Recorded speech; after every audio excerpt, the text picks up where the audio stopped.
श्री बृहस्पतिवार व्रत कथा बहुत समय पहले की बात है। भारतवर्ष में एक प्रतापी और दानी राजा राज्य करता था।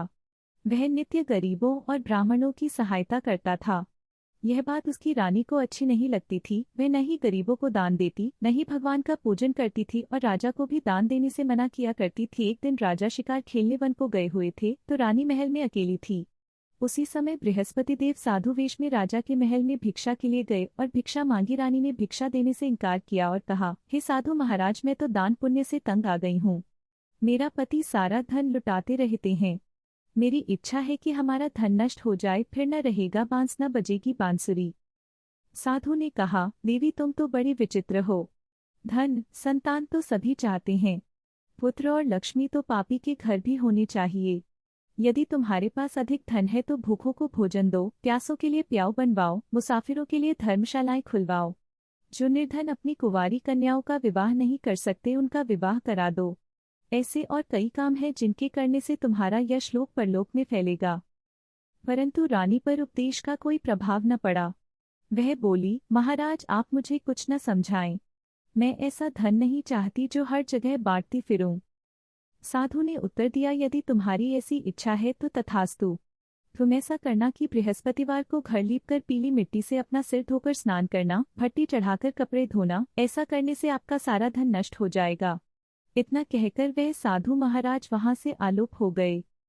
साधु के अनुसार कई बातों को पूरा करते हुए रानी को केवल 3 बृहस्पतिवार ही बीते थे कि उसकी समस्त धन संपत्ति नष्ट हो गई। भोजन के लिए राजा का परिवार तरसने लगा।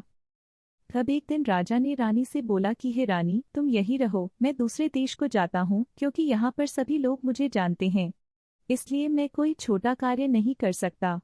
ऐसा कहकर राजा परदेश चला गया। वहाँ वह जंगल से लकड़ी काटकर लाता और शहर में बेचता। इस तरह वह अपना जीवन व्यतीत करने लगा।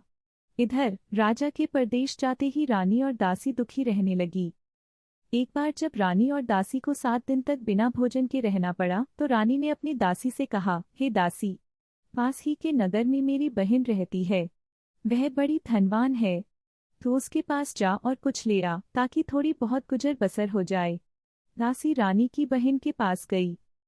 उस दिन गुरुवार था और रानी की बहन उस समय बृहस्पतिवार व्रत की कथा सुन रही थी। दासी ने रानी की बहन को अपनी रानी का संदेश दिया, लेकिन रानी की बड़ी बहन ने कोई उत्तर नहीं दिया। जब दासी को रानी की बहन से कोई उत्तर नहीं मिला तो वह बहुत दुखी हुई और उसे क्रोध भी आया। दासी ने वापस आकर रानी को सारी बात बता दी। सुनकर रानी ने अपने भाग्य को कोसा। उधर रानी की बहन ने सोचा कि मेरी बहन की दासी आई थी, परंतु मैं उससे नहीं बोली, इससे वह बहुत दुखी हुई होगी। कथा सुनकर और पूजन समाप्त करके वह अपनी बहन के घर आई और कहने लगी, हे बहन, मैं बृहस्पतिवार का व्रत कर रही थी। तुम्हारी दासी मेरे घर आई थी, परंतु जब तक कथा होती है तब तक न तो उठते हैं और न ही बोलते हैं, इसलिए मैं नहीं बोली। कहो दासी क्यों गई थी? रानी बोली, बहन तुमसे क्या छिपाऊं, हमारे घर में खाने तक को अनाज नहीं था। ऐसा कहते कहते रानी की आंखें भर आई। उसने दासी समेत पिछले 7 दिनों से भूखे रहने तक की बात अपनी बहन को विस्तार पूर्वक सुना दी। रानी की बहन बोली, देखो बहन, भगवान बृहस्पति देव सबकी मनोकामना को पूर्ण करते हैं। देखो, शायद तुम्हारे घर में अनाज रखा हो। पहले तो रानी को विश्वास नहीं हुआ, पर बहन के आग्रह करने पर उसने अपनी दासी को अंदर भेजा तो उसे सचमुच अनाज से भरा एक घड़ा मिल गया। यह देखकर दासी को बड़ी हैरानी हुई। दासी रानी से कहने लगी, हे रानी, जब हमको भोजन नहीं मिलता तो हम व्रत ही तो करते हैं, इसलिए क्यों न इनसे व्रत और कथा की विधि पूछ ली जाए ताकि हम भी व्रत कर सकें। तब रानी ने अपनी बहन से बृहस्पतिवार व्रत के बारे में पूछा। उसकी बहन ने बताया, बृहस्पतिवार के व्रत में चने की दाल और मुनक्का से विष्णु भगवान का केले की जड़ में पूजन करें तथा दीपक जलाएं, व्रत कथा सुने और पीला भोजन ही करें। इससे बृहस्पति देव प्रसन्न होते हैं। व्रत और पूजन विधि बताकर रानी की बहन अपने घर को लौट गई। 7 दिन के बाद जब गुरुवार आया तो रानी और दासी ने व्रत रखा। खुरसाल में जाकर चना और गुड़ लेकर आईं। फिर उससे केले की जड़ तथा विष्णु भगवान का पूजन किया। अब पीला भोजन कहाँ से आए, इस बात को लेकर दोनों बहुत दुखी थे। चूंकि उन्होंने व्रत रखा था इसलिए बृहस्पति देव उनसे प्रसन्न थे, इसलिए वे एक साधारण व्यक्ति का रूप धारण कर 2 थालों में सुंदर पीला भोजन दासी को दे गए। भोजन पाकर दासी प्रसन्न हुई और फिर रानी के साथ मिलकर भोजन ग्रहण किया। उसके बाद वे सभी गुरुवार को व्रत और पूजन करने लगी। बृहस्पति भगवान की कृपा से उनके पास फिर से धन संपत्ति आ गई, परंतु रानी फिर से पहले की तरह आलस्य करने लगी। तब दासी बोली, देखो रानी, तुम पहले भी इस प्रकार आलस्य करती थी, तुम्हें धन रखने में कष्ट होता था, इस कारण सभी धन नष्ट हो गया, और अब जब भगवान बृहस्पति की कृपा से धन मिला है तो तुम्हें फिर से आलस्य होता है। रानी को समझाते हुए दासी कहती है कि बड़ी मुसीबतों के बाद हमने यह धन पाया है, इसलिए हमें दान पुण्य करना चाहिए, भूखे मनुष्यों को भोजन कराना चाहिए और धन को शुभ कार्यों में खर्च करना चाहिए, जिससे तुम्हारे कुल का यश बढ़ेगा, स्वर्ग की प्राप्ति होगी और पितृ प्रसन्न होंगे। दासी की बात मानकर रानी अपना धन शुभ कार्यों में खर्च करने लगी, जिससे पूरे नगर में उसका यश फैलने लगा। एक दिन राजा दुखी होकर जंगल में एक पेड़ के नीचे आसन जमाकर बैठ गया।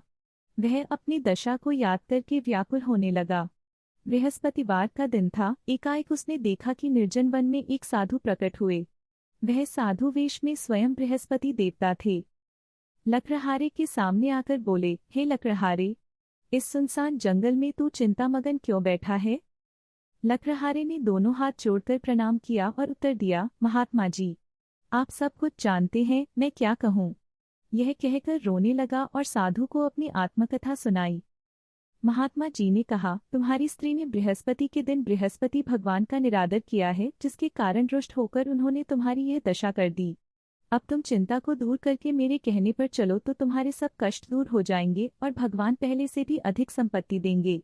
तुम बृहस्पति के दिन कथा किया करो। 2 पैसे के चने मुनक्का लाकर उसका प्रसाद बनाओ और शुद्ध जल से लोटे में शक्कर मिलाकर अमृत तैयार करो। कथा के पश्चात अपने सारे परिवार और सुनने वाले प्रेमियों में अमृत व प्रसाद बांटकर आप भी ग्रहण करो। ऐसा करने से भगवान तुम्हारी सब मनोकामनाएं पूरी करेंगे। साधु के ऐसे वचन सुनकर लकड़हारा बोला, हे प्रभु, मुझे लकड़ी बेचकर इतना पैसा नहीं मिलता जिससे भोजन के उपरांत कुछ बचा सकूं। मैंने रात्रि में अपनी स्त्री को व्याकुल देखा है। मेरे पास कुछ भी नहीं जिससे मैं उसकी खबर मंगा सकूं। साधु ने कहा, हे लकड़हारे, तुम किसी बात की चिंता मत करो। बृहस्पति के दिन तुम रोजाना की तरह लकड़ियां लेकर शहर को जाओ। तुमको रोज से दुगुना धन प्राप्त होगा, जिससे तुम भली भांति भोजन कर लोगे तथा बृहस्पति देव की पूजा का सामान भी आ जाएगा। इतना कहकर साधु अंतर्ध्यान हो गए। धीरे धीरे समय व्यतीत होने पर फिर वही बृहस्पतिवार का दिन आया। लकड़हारा जंगल से लकड़ी काटकर किसी शहर में बेचने गया। उसे उस दिन और दिन से अधिक पैसा मिला। राजा ने चना गुड़ आदि लाकर गुरुवार का व्रत किया। उस दिन से उसके सभी क्लेश दूर हुए, परंतु जब दोबारा गुरुवार का दिन आया तो बृहस्पतिवार का व्रत करना भूल गया। इस कारण बृहस्पति भगवान नाराज हो गए। उस दिन उस नगर के राजा ने विशाल यज्ञ का आयोजन किया तथा शहर में ये घोषणा करा दी कि कोई भी मनुष्य अपने घर में भोजन न बनावे न आग जलावे, समस्त जनता मेरे यहाँ भोजन करने आवे। इस आज्ञा को जो न मानेगा उसे फांसी की सजा दी जाएगी। इस तरह की घोषणा संपूर्ण नगर में करवा दी गई। राजा की आज्ञानुसार शहर के सभी लोग भोजन करने गए, लेकिन लकड़हारा कुछ देर से पहुंचा, इसलिए राजा उसको अपने साथ घर लिवा ले गए और ले जाकर भोजन करा रहे थे तो रानी की दृष्टि उस खूंटी पर पड़ी जिस पर उसका हार लटका हुआ था। वह वहां पर दिखाई नहीं दिया। रानी ने निश्चय किया कि मेरा हार इस मनुष्य ने चुरा लिया है। उसी समय सिपाहियों को बुलाकर उसको कारागार में डलवा दिया। जब लकड़हारा कारागार में पड़ गया और बहुत दुखी होकर विचार करने लगा कि न जाने कौन से पूर्व जन्म के कर्म से मुझे यह दुख प्राप्त हुआ है, और उसी साधु को याद करने लगा जो कि जंगल में मिला था। उसी समय तत्काल बृहस्पति देव साधु के रूप में प्रकट हुए और उसकी दशा को देखकर कहने लगे, अरे मूर्ख, तूने बृहस्पति देव की कथा नहीं करी, इस कारण तुझे दुख प्राप्त हुआ है। अब चिंता मत कर, बृहस्पतिवार के दिन कारागार के दरवाजे पर 4 पैसे पड़े मिलेंगे। उनसे तू बृहस्पति देव की पूजा करना, तेरे सभी कष्ट दूर हो जाएंगे। बृहस्पति के दिन उसे 4 पैसे मिले। लकड़हारे ने कथा कही। उसी रात्रि को बृहस्पति देव ने उस नगर के राजा को स्वप्न में कहा, हे राजा, तुमने जिस आदमी को कारागार में बंद कर दिया है वह निर्दोष है। वह राजा है, उसे छोड़ देना। रानी का हार उसी खूंटी पर लटका है। अगर तू ऐसा नहीं करेगा तो मैं तेरे राज्य को नष्ट कर दूंगा। इस तरह रात्रि के स्वप्न को देखकर राजा प्रातःकाल उठा और खूंटी पर हार देखकर लकड़हारे को बुलाकर क्षमा मांगी तथा लकड़हारे को योग्य सुंदर वस्त्र आभूषण देकर विदा कर दिया। बृहस्पति देव की आज्ञानुसार लकड़हारा अपने नगर को चल दिया। राजा जब अपने नगर के निकट पहुंचा तो उसे बड़ा आश्चर्य हुआ। नगर में पहले से अधिक बाग, तालाब, कुएं तथा बहुत सी धर्मशाला, मंदिर आदि बन गई हैं। राजा ने पूछा, यह किसका बाग और धर्मशाला है? तब नगर के सब लोग कहने लगे, यह सब रानी और बांदी के हैं। तो राजा को आश्चर्य हुआ और गुस्सा भी आया। जब रानी ने यह खबर सुनी कि राजा आ रहे हैं तो उन्होंने बांदी से कहा कि हे दासी, देख राजा हमको कितनी बुरी हालत में छोड़ गए थे। हमारी ऐसी हालत देखकर वह लौट न जाएं, इसलिए तू दरवाजे पर खड़ी हो जा। आज्ञानुसार दासी दरवाजे पर खड़ी हो गई। राजा आए तो उन्हें अपने साथ लिवा लाई। तब राजा ने क्रोध करके अपनी रानी से पूछा कि यह धन तुम्हें कैसे प्राप्त हुआ है? तब उन्होंने कहा, हमें यह सब धन बृहस्पति देव के इस व्रत के प्रभाव से प्राप्त हुआ है। राजा ने निश्चय किया कि 7 रोज बाद तो सभी बृहस्पति देव का पूजन करते हैं, परंतु मैं प्रतिदिन दिन में 3 बार कहानी तथा रोज व्रत किया करूंगा। अब हर समय राजा के दुपट्टे में चने की दाल बंधी रहती तथा दिन में 3 बार कहानी कहता। एक रोज राजा ने विचार किया कि चलो अपनी बहन के यहाँ हो आवें। इस तरह निश्चय कर राजा घोड़े पर सवार हो अपनी बहन के यहाँ को चलने लगा। मार्ग में उसने देखा कि कुछ आदमी एक मुर्दे को लिए जा रहे हैं। उन्हें रोककर राजा कहने लगा, अरे भाइयों, मेरी बृहस्पति देव की कथा सुन लो। वे बोले, लो, हमारा तो आदमी मर गया है, इसको अपनी कथा की पड़ी है। परंतु कुछ आदमी बोले, अच्छा कहो, हम तुम्हारी कथा भी सुनेंगे। राजा ने दाल निकाली और जब कथा आधी हुई थी कि मुर्दा हिलने लग गया, और जब कथा समाप्त हो गई तो राम राम करके मनुष्य उठकर खड़ा हो गया। आगे मार्ग में उसे एक किसान खेत में हल चलाता मिला। राजा ने उसे देख और उससे बोले, अरे भैया, तुम मेरी बृहस्पतिवार की कथा सुन लो। किसान बोला, जब तक मैं तेरी कथा सुनूंगा तब तक 4 हरैया जोत लूंगा। जा अपनी कथा किसी और को सुनाना। इस तरह राजा आगे चलने लगा। राजा के हटते ही बैल पछाड़ खाकर गिर गए तथा किसान के पेट में बड़ी जोर का दर्द होने लगा। उस समय उसकी माँ रोटी लेकर आई। उसने जब यह देखा तो अपने पुत्र से सब हाल पूछा और बेटी ने सभी हाल कह दिया तो बुढ़िया दौड़ी दौड़ी उस घुड़सवार के पास गई और उससे बोली कि मैं तेरी कथा सुनूंगी, तू अपनी कथा मेरे खेत पर चलकर ही कहना। राजा ने बुढ़िया के खेत पर जाकर कथा कही, जिसके सुनते ही वह बैल उठ खड़ हुए तथा किसान के पेट का दर्द भी बंद हो गया। राजा अपनी बहन के घर पहुंचा। बहन ने भाई की खूब मेहमानी की। दूसरे रोज प्रातःकाल राजा जगा तो वह देखने लगा कि सब लोग भोजन कर रहे हैं। राजा ने अपनी बहन से कहा, ऐसा कोई मनुष्य है जिसने भोजन नहीं किया हो? मेरी बृहस्पतिवार की कथा सुन ले। बहन बोली, हे भैया, यह देश ऐसा ही है कि पहले यहाँ लोग भोजन करते हैं, बाद में अन्य काम करते हैं। अगर कोई पड़ोस में हो तो देख आऊं। वह ऐसा कहकर देखने चली गई, परंतु उसे कोई ऐसा व्यक्ति नहीं मिला जिसने भोजन न किया हो। अतः वह एक कुम्हार के घर गई जिसका लड़का बीमार था। उसे मालूम हुआ कि उनके यहाँ 3 रोज से किसी ने भोजन नहीं किया है। रानी ने अपने भाई की कथा सुनने के लिए कुम्हार से कहा, वह तैयार हो गया। राजा ने जाकर बृहस्पतिवार की कथा कही, जिसको सुनकर उसका लड़का ठीक हो गया। अब तो राजा की प्रशंसा होने लगी। एक रोज राजा ने अपनी बहन से कहा कि हे बहन, हम अपने घर को जाएंगे, तुम भी तैयार हो जाओ। राजा की बहन ने अपनी सास से कहा। सास ने कहा, हाँ चली जा, परंतु अपने लड़कों को मत ले जाना क्योंकि तेरे भाई की कोई औलाद नहीं है। बहन ने अपने भैया से कहा, हे भैया, मैं तो चलूंगी पर कोई बालक नहीं जाएगा। राजा बोला, जब कोई बालक नहीं चलेगा तब तुम ही क्या करोगी? बड़े दुखी मन से राजा अपने नगर को लौट आया।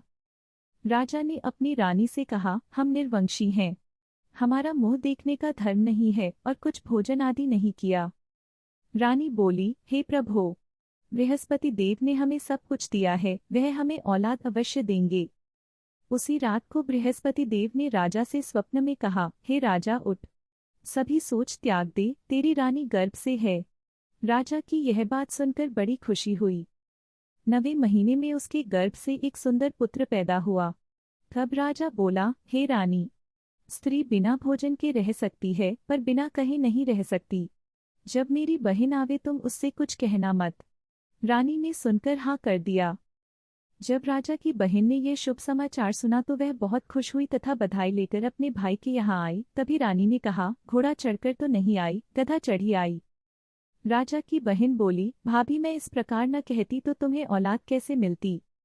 बृहस्पति देव ऐसे ही हैं जैसे जिसके मन में कामनाएं हैं, सभी को पूर्ण करते हैं। जो सद्भावनापूर्वक बृहस्पतिवार का व्रत करता है एवं कथा पढ़ता है अथवा सुनता है, दूसरों को सुनाता है, बृहस्पति देव उसकी सभी मनोकामना पूर्ण करते हैं। भगवान बृहस्पति देव उसकी सदैव रक्षा करते हैं। संसार में जो मनुष्य सद्भावना से भगवान जी का पूजन व्रत सच्चे हृदय से करते हैं तो उनकी सभी मनोकामनाएं पूर्ण करते हैं। जैसी सच्ची भावना से रानी और राजा ने उनकी कथा का गुणगान किया तो उनकी सभी इच्छाएं बृहस्पति देव जी ने पूर्ण की थी। इसलिए पूर्ण कथा सुनने के बाद प्रसाद लेकर जाना चाहिए। हृदय से उसका मनन करते हुए जयकारा बोलना चाहिए। दोहरा डंडा बोलो बृहस्पति देव की जय। भगवान विष्णु की जय।